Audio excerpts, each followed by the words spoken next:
So CIS, biopsy-proven, basically gets a second induction.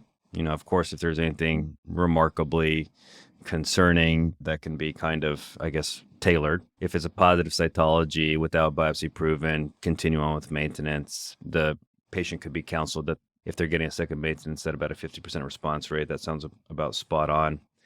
So what if, they've got something papillary and it's a TA high grade?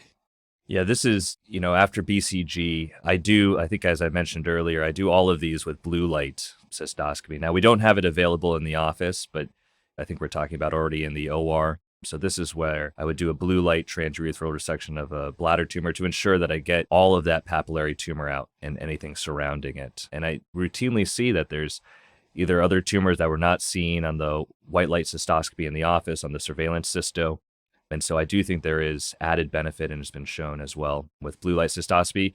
Or if you alternatively don't have that available and you utilize narrowband imaging, I think that's equally acceptable. It's sort of your enhanced cystoscopy of choice, if you will. I think are very, very important because these patients, if they're recurring already after BCG, you want to be as thorough as possible, getting all of that papillary tumor out. If it's just TA high grade, again, we proceed with a second induction course at this point. Eugene? Yeah, I would agree with what Tim said. In terms of some high quality TURBT using enhanced cystoscopy, I'm a little bit more selective in blue light in the patients that I do that in routinely, but typically we'll do narrowband imaging. Just in my own personal experience, out of 50 or 60 initial patients assessing blue light, the clinical benefit of it I didn't find to be any better than narrowband imaging. But I think, with that aside, I think doing a high quality TURBT, identifying additional papillary tumors, and then once that is fully resected, then I would definitely retreat them with BCG if they have non-invasive disease. And I think that's consistent with the AUA guidelines. Yeah. Now, just for the sake of completeness, what if they have actually TA low grade after their induction?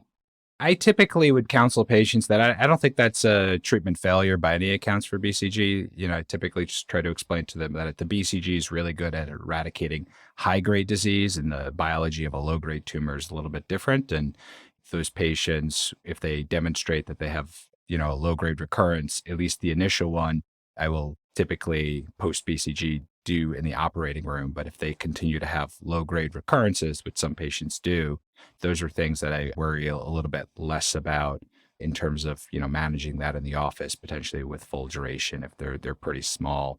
Always try to do a biopsy on those patients if they had, a high-grade TA tumor at initial diagnosis or so. But I worry a little bit less about those patients that have these low-grade recurrences post-BCG. Yeah, the low grades ones I'm not so worried about. And would you keep them on maintenance? I would, yeah, because again, I don't think that's a treatment failure. I think the BCG did its thing and eradicated the high-grade components.